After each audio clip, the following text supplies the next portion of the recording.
আল্লাহ নবী সাল্লাল্লাহু আলাইহি ওয়াসাল্লাম তার নম্রতা ভদ্রতা সম্পর্কে কি বলবো, এটাতে সনদ আল্লাহই দিয়ে দিয়েছে।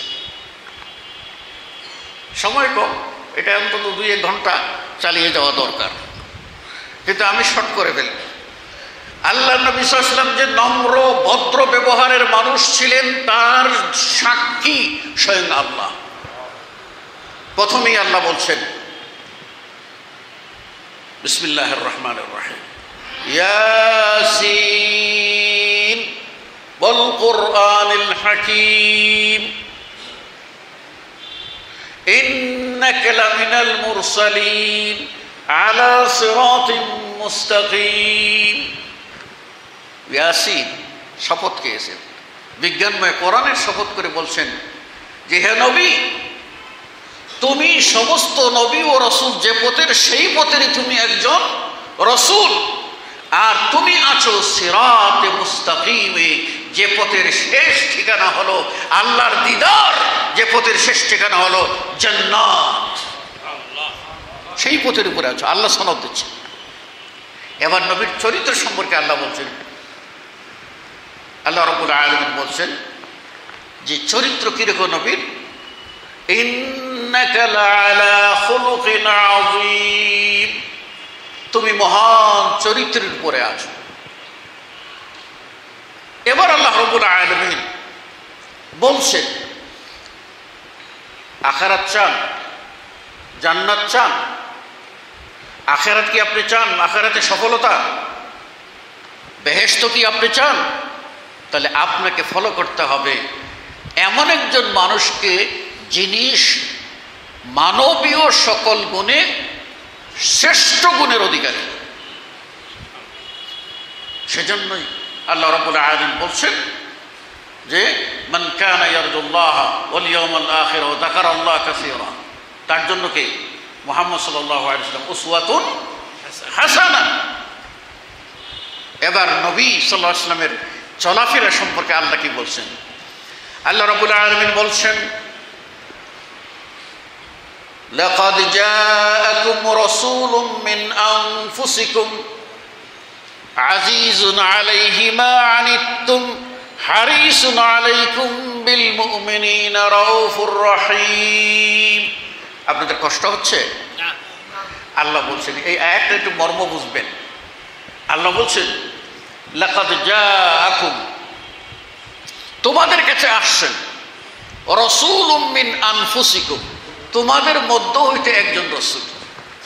এই তোমাদের মধ্য হতে একজন রসুলের অর্থ কি ভালো করে খেয়াল করেন। তোমাদের মধ্য হতে একজন রসুল, এর অর্থ হলো কয়েকটি। একটা অর্থ হলো যে তোমরা যেরকম মানুষ, মুহাম্মদুর রাসূলুল্লাহ সাল্লাল্লাহু আলাইহি ওয়াসাল্লাম তিনিও সেই রকম মানুষ। দ্বিতীয় অর্থ হলো তোমরা যেরকম আরবি ভাষাভাষী, মুহাম্মদ সাল্লাল্লাহু আলাইহি ওয়াসাল্লামও আরবি ভাষাভাষী। তোমরা যে এই সমাজে বাস করো ওই সমাজেরই একজন লোক তিনি।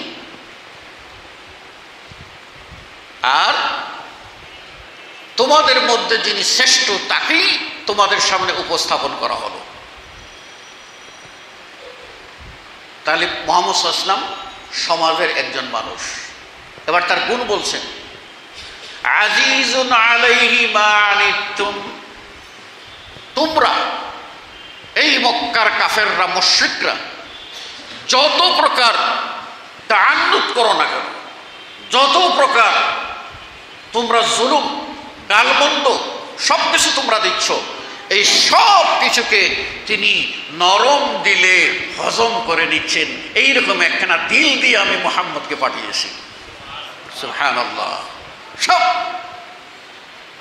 হজম করার শক্তি। হারিসুন আলাইকুম বিল মুমিনিন, তিনি এতই আগ্রহী যে তোমরা সবাই শিরিক বিদাত বাদ দিয়ে, লাত উজ্জা মানাত বলের পূজা বাদ দিয়ে লা ইলাহা ইল্লাল্লাহ এই কালিমা পাঠ করে মুসলিম হইয়া জান্নাতে যাও, এর প্রতি উনি অত্যন্ত আগ্রহী, অত্যন্ত আগ্রহী, অত্যন্ত আগ্রহী। মুহাম্মদুর রাসূলুল্লাহ সাল্লাল্লাহু আলাইহি ওয়াসাল্লাম তারপরে তার ব্যবহার সম্পর্কে আল্লাহ রাব্বুল আলামিন বলছেন তিনি কিরকম নম্রভদ্র ব্যবহার ছিলেন। বলছেন ফাবিমা রাহমাতিন মিনাল্লাহি লিনতা লাহুম, আল্লাহর দয়া তুমি আজকে তাদের জন্য মানে এই সমাজের মানুষের জন্য সকলের জন্য তুমি একটু নম্র ভদ্র ব্যবহারের মানুষ। সনদটা কে দিচ্ছে? আল্লাহ। তোমার ব্যবহার যদি খারাপ হইতো, খালি ঘেনর ঘেনর করা, খালি দোষ ধরা, খালি ত্রুটি ধরা, আছে না কিছু মানুষের স্বভাব, ঘর পরিষ্কার আছে তাও তো ঘরের কামলা, এইখানে কেন ঝাড়ু দিন না, এইখানে একটা কি পড়ে আছে, এইখানে মানে বলতেই থাকে। আল্লাহ রাব্বুল আলামিন বললেন যে আমি আমার দয়ায় তুমি নরম মানুষ, ভদ্র মানুষ হয়েছ। ফলটা কি? যদি তুমি হতে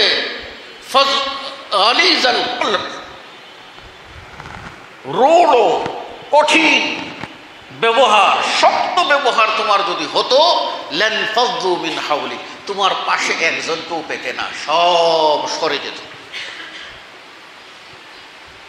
অথচ রাসূল সাল্লাল্লাহু আলাইহি ওয়াসাল্লাম ব্যবহার কিরকম ছিল আমি আপনাদের দুই একটা বলে শেষ করে দেব, এটা লম্বা আলোচনা। একদিন এক ছোট বাচ্চা আল্লাহ নবী সাল্লাল্লাহু আলাইহি ওয়াসাল্লামের কাছে আসলো।